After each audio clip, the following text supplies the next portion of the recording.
মধ্যে টান রাখবে না, ছেলের জন্য মন কাটবে না, বড়ের জন্য মন কাটবে না, কারোর জন্য না, শুধু ভগবানের সঙ্গে সম্পর্ক, আর কারোর সঙ্গে। এই গানটা করতালি দিয়ে, বা আপনার যে গানটা পছন্দ আপনার সেই গানটাই করতালি দিয়ে গাইবেন। এই গানটা ভালো লাগে আপনাদের? হ্যাঁ, ভালো লাগে? বলছে হ্যাঁ বলছো না, আমি বলতে শুনতে পাচ্ছি না। হ্যাঁ বলছো, আমি তো শুনলাম না।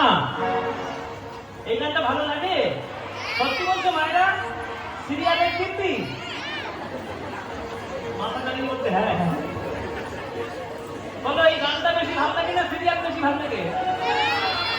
এই গানটা। সিরিয়াল দেখবে না তো?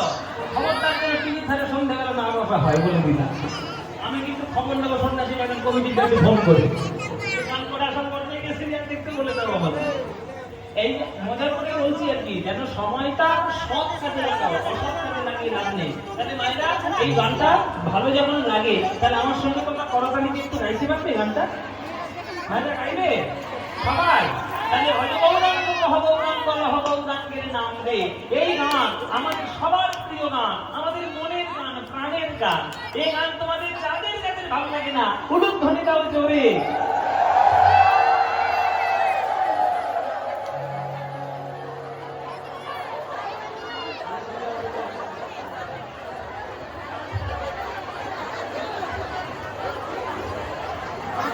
কি বললো না, কি বললো না, এই যে আমি কি বলছি, যারা ভালোবাসো না তারা উলুধ্বনি দাও। নিশ্চয়ই সিরিয়াল থেকে ঢুকেছে এইখানে। হ্যাঁ, মাথা খারাপ হয়ে গেছে সব।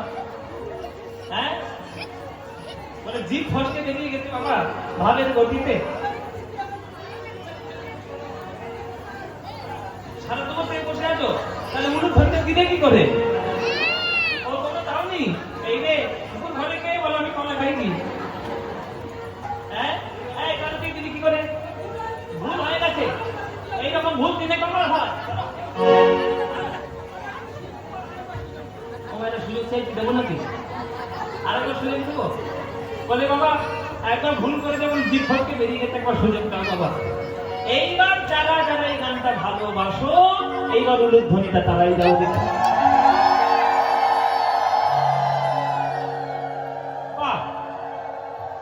খুব সুন্দর। তাহলে ভালো যখন বাসলে, উলুধ্বনি দিলে, এইবার করতালি দিয়ে গানটা গাও। হ্যাঁ, সবাই মিলে গাইবো, এমন জোরে জোরে গাইবে এই গান যেন কলকাতা থেকে শোনা যায়। হ্যাঁ, জোরে জোরে তুলে যাবে না। করতালি দিয়ে বলো দেখি, ভজ গৌরাঙ্গ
টাকায় কীর্তন শুনতে আসতে হবে। আসবে তো? সবাই আসবে, সব জায়গায় যাও। এই যে কীর্তনের আনন্দ, ভালোবাসা, এটাই যেন বরাবর থাকে। বাহ, এই কর্ম কীর্তন হচ্ছে গঙ্গার ধার ধরে ধরে, তাহলে সব জায়গায় আমি কীর্তন শুনতে প্রাণ ধরে। এই হচ্ছে আমাদের জীবনের আসল কাজ। দেখবেন বাইরের যেটা চাকচিক্য, এটা বাইরের চাকচিক্য, ভেতরের নয়। মানুষের মঙ্গল কামনা, মানুষের ভালো চাওয়া, সৎ কাজ করা, সত্য কথা বলা, ঈশ্বরের পথে চলা, এটাই মানব জগতে মানব জীবনের কর্তব্য। আমরা তো করি না, না করে কি করি? অশ্রদ্ধা করি, অসম্মান করি, অবহেলা করি, অশিক্ষা। কাকে সম্মান দিতে হয় জানি না, সম্মান দিতে জানি না বলেই তো আজকের এই সব কাণ্ড কারখানা গড়ে হচ্ছে, যা হয়েছে চর্চার দিকে। এই যে হচ্ছে যা হচ্ছে, সম্মান দিতে জানি না বলে হচ্ছে, শ্রদ্ধা করতে জানি না বলে হচ্ছে। শ্রদ্ধা, ভক্তি, জ্ঞান, প্রেম এগুলো যদি থাকতো তাহলে এই নারীদের প্রতি এরকম হতো? অশ্রদ্ধা কেউ জানাতো? এই শিক্ষাগুলো আপনাদের ছেলে মেয়েদের মধ্যে আপনারাই বপন করুন। সম্মান দিতে শিখুন, শ্রদ্ধা করাতে শিখুন, কাকে কতটা সম্মান দিয়ে চলতে হয় সেগুলো বাচ্চাদের শেখান, তবেই তো তারা মানুষ হবে। বলে হবে না, তখন আর মানুষ থাকবে না, মানুষ নামক জঞ্জাল থাকবে, তার মধ্যে মানুষ আর পাওয়া যাবে। যেমন একটা জঙ্গলের মধ্যে ভালো গাছও থাকে, আবার আগাছাও থাকে। আগাছা জগতে কোনো কাজই করে না, শুধু জঙ্গলে ভরা। ওইরকম মানুষ শুধু ভরে যাচ্ছে, আসল মানুষ হচ্ছে। এটাই দরকার, মানুষ হওয়ার দরকার। শুনরে মানুষ ভাই, সবার উপরে মানুষ সত্য, তাহার উপরে আগে মানুষ হন। হিন্দু ধর্ম, হিন্দু, মুসলিম, খ্রিস্টান, বৌদ্ধ, জৈন সব পরে হবেন, আগে মানুষ হন। মানুষ হওয়ার শিক্ষা মহাপ্রভু দিয়ে গেছে। লোকের হাতে ধরে, পায়ে পড়ে, কীর্তন দিয়ে গিয়ে হরিবল হরিবল বলে মুসলমান, চামার, চন্ডাল, তান্ত্রিক কাউকে মহাপ্রভু বাদ দেয়নি, সবাইকে কল্যাণ করে হরিনাম করেছে। সেই উদ্দেশ্য নিতে হবে। চলুন আজকের আমরা যে লীলা সাধন করব, সেই লীলাটি হচ্ছে শ্রীকৃষ্ণের একটি গুরুত্বপূর্ণ লীলা। আপনারা বোধহয় হ্যান্ডিলে লেখাও দেখে নিয়েছেন। লীলাটির নাম হচ্ছে ভগবান শ্রীকৃষ্ণের ব্রহ্ম মোহন লীলা। এটি একটা শ্রীমদ্ ভাগবতের লীলা। আপনাদের বাড়িতে যদি ভাগবত নামক গ্রন্থটি থাকে, তাহলে ভাগবতের পাতা উল্টাবেন, 10 নম্বর স্কন্ধে 13-14 অধ্যায়ে এই লীলাটার বর্ণনা পাবেন। ভাগবতের 10 নম্বর স্কন্ধে 13 থেকে 14 অধ্যায়ে এই লীলাটির বর্ণনা পাবেন। যেটা ভাগবতে লেখা আছে সেইটাই আপনাদের বলা হয়েছে, সেই নামটাই আপনাদের জানানো হয়েছে, সেটা হচ্ছে ভগবান শ্রীকৃষ্ণের ব্রহ্ম মোহন লীলা। সেই লীলাটি আজকে আমরা আস্বাদন করব। চলুন সেই লীলাটি জানার জন্য আমরা বৃন্দাবনে যাবো সবাই মিলে। চলুন বৃন্দাবনে যাই।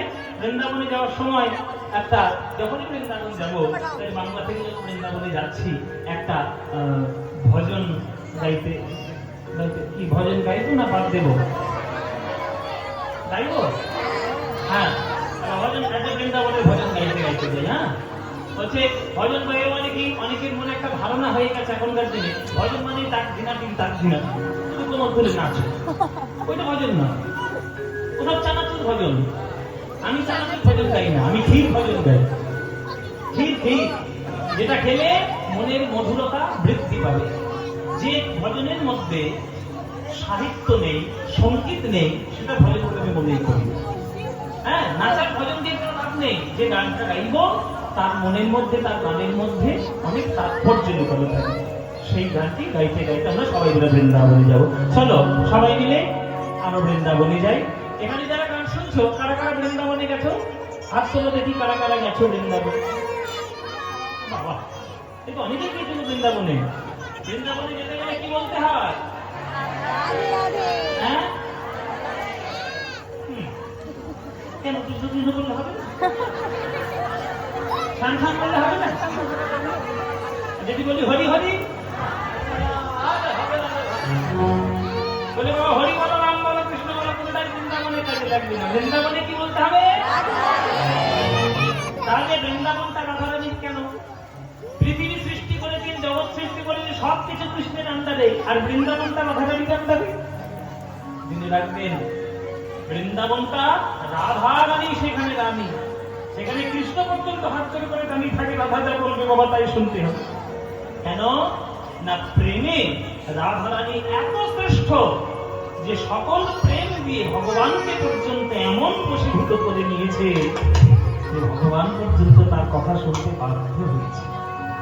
ওই জন্য রাধা রানীর কৃপা না হলে বৃন্দাবনে প্রবেশই করা যায় না। এই জন্য বৃন্দাবনে রাধে রাধে বলে প্রবেশ করতে হবে। রাধা রানীর মতো ভক্তি দিয়ে নিয়ে তবেই ভগবানকে ভালোবাসতে হবে। চলো আমরা এবার বৃন্দাবনে যাই। আগে বলছিলাম গঙ্গার পারে, এইবার যাবো যমুনার পারে। আসলে যেটা মুশকিল গঙ্গা, এই গঙ্গা থেকে যাবো আমরা আবার যমুনার পারে।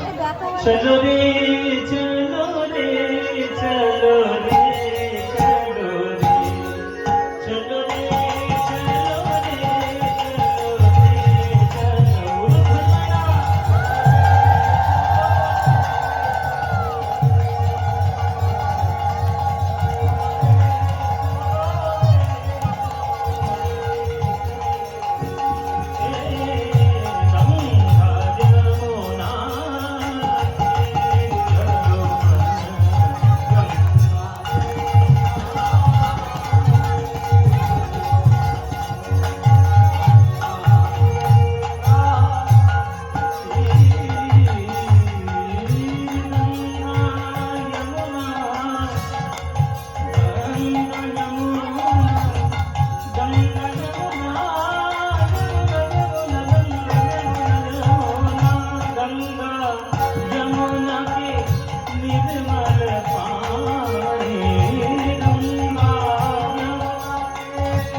ময়ূরের পালক দিয়ে তৈরি, ময়ূর পাখার চূড়া, আর কানে রয়েছে কুণ্ডল, আর অঙ্গে রয়েছে হলুদ বর্ণের কাপড়, পীতাম্বর, তাই না?